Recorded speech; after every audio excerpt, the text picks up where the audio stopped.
What's up, boys? Today we're gonna be going over the 3 games that inspired the finals. I got the Fortnite aspects. What do you got? I got Overwatch. I got Battlefield. Brace for impact.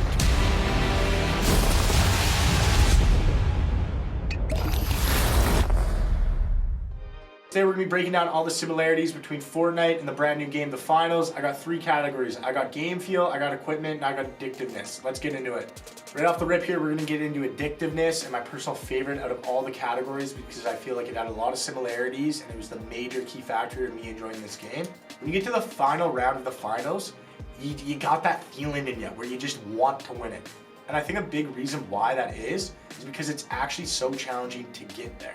The difficulty of OG Fortnite is very similar to the finals now. It's very hard to get to that final round and winning it is even harder. The boys in this house still haven't copped a win yet, and we ain't a bunch of slouches. We got 2 guys on the squad, 88 and 4, iridescent COD players who are dropping 25 bombs in the finals. But it still wasn't enough, and that's what keeps bringing you back for more. The finals games can take up to 45 minutes, and I know that's a little longer than the traditional 23 minutes Fortnite games take, but you still have the same feeling when you lose. That feeling like you just wasted an hour of your life. But that's okay, because the feeling goes away when you reload in 5 minutes later because the game is that fun. The game feel was another thing that was eerily similar to Fortnite. The time to kill being such a big factor in why this game is so enjoyable.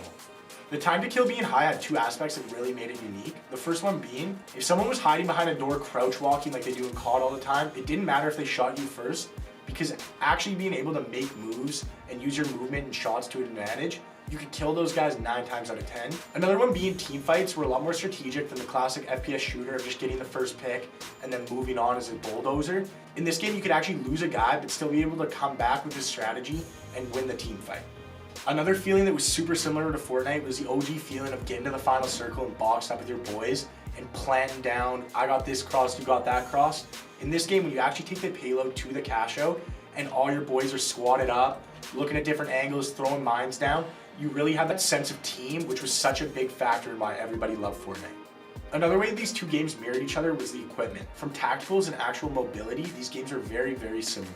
Though mobility aspects that were the same, where the bouncers from Fortnite were the exact same as the jump pads from the finals, with you being able to place them at any sort of angle you want to be able to get around the map quicker. Another similarity is the launch pad from Fortnite is the exact same as the mega bounce pad in the finals, along with the zip lines that are literally the exact same game to game. Then you get to the tacticals and they have even more similarities. Sonar grenades are the exact same game to game. The plunger gun from Fortnite is the exact same as the small build with the grappling hook. And the reason the aspects from both these games are really important is it allows for really good mobility and moving around the map. This pushes the pace of both games and keeps you engaged at all times. Alright boys, those are just some of the similarities. I highly recommend you jump into the finals. Next up, we got the similarities between this and Battlefield.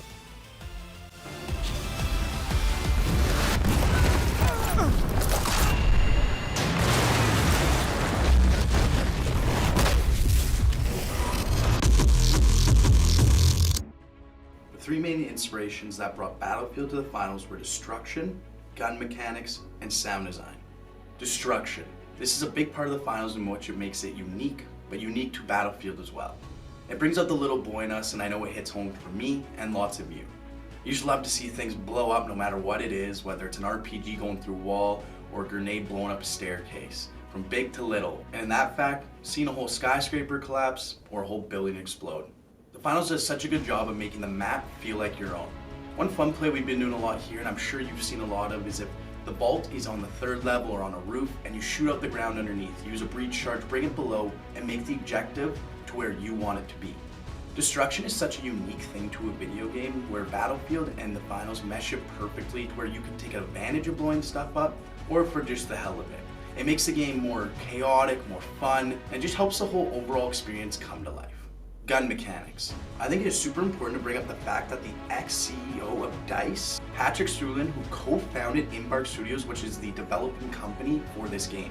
So for gun mechanics, it makes a lot of sense. If you look back on games like Battlefield 3 and 4, just the way you strafe with the gun and the gun feels and the recoil, it matches perfectly with this game. Now obviously that can hurt the game in ways where there's Call of Duty guys that love that same feeling for many, many years. But for a game like this, I think it makes a lot of sense to have the guns feel the way they are, with less aim assist and the gun recoil being higher. I think it's just another skill gap that players need to figure out to improve your game. Bringing up the strafe again, I think you'll just even notice strafing or even just running with the gun from objective to objective, you'll feel the same weight of the gun as you would in an old Battlefield game, where the correlation is 1-1 there.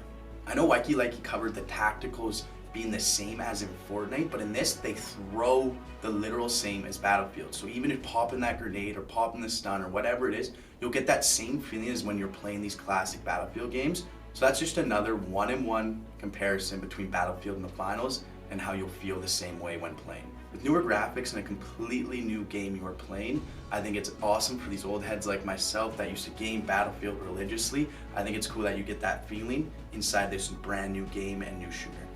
For this last one, we're gonna go to sound design. Shells have kicked off a cash out. Outnumbered, but not outplayed. The Overdog's last contestant is showing great resilience out there.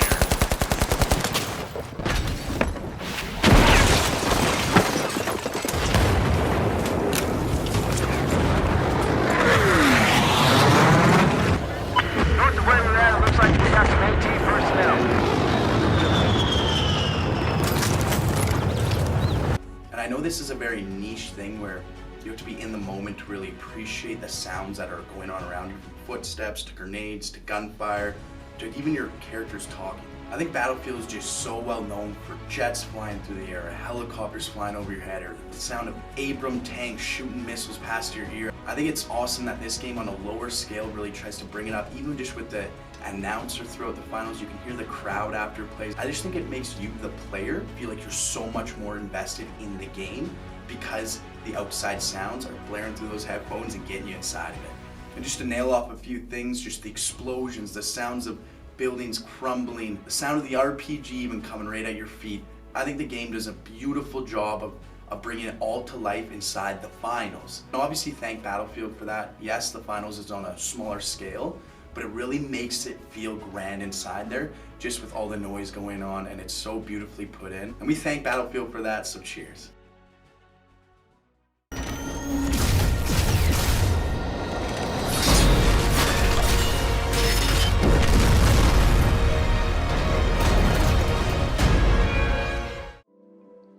The finals is one of the best things for a team-oriented game.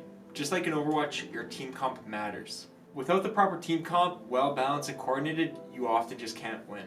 Overwatch uses the role lock system, so you have 1 tank, 2 healers, and 2 DPSs, whereas the finals, you have 3 subclasses. This creates diversity and strategy throughout the game. Just like in Overwatch, without the proper team comp, you often get rolled by team comps that fit the meta better. This creates a layer of diversity and strategy in the game. Just like in Overwatch, you need a team comp that A, works best for you, and B, best against the opponents. The 3 classes are medium, light, and heavy. Medium is the most close to home shooter build there is, a very average build with very average tactical and lethal ability. However, it struggles in the destruction and breaching capability. They make up for it with their quick revives and solid kit all around.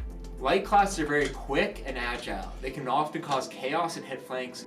This leaves teams distorted and often flabbergasted. The light is probably the least used class in the game. However, it is a very fun class, but with the low HP pool, you gotta be careful with the fights you engage in. They can also turn a lot of fights with their quick flanks and capability to survive. Heavies are the most annoying class. They are probably the best with the highest HP pool and the capability to destroy walls and just cause chaos all over the map. Their kit is very orientated to destruction and high damage output. But with low mobility, if you're in a fight, you're often fully engaged and you cannot escape.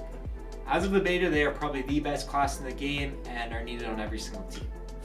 Unlike in Overwatch, there is no role lock, so you can have as many little guys, big guys, medium guys you want, and it's just how you build your team.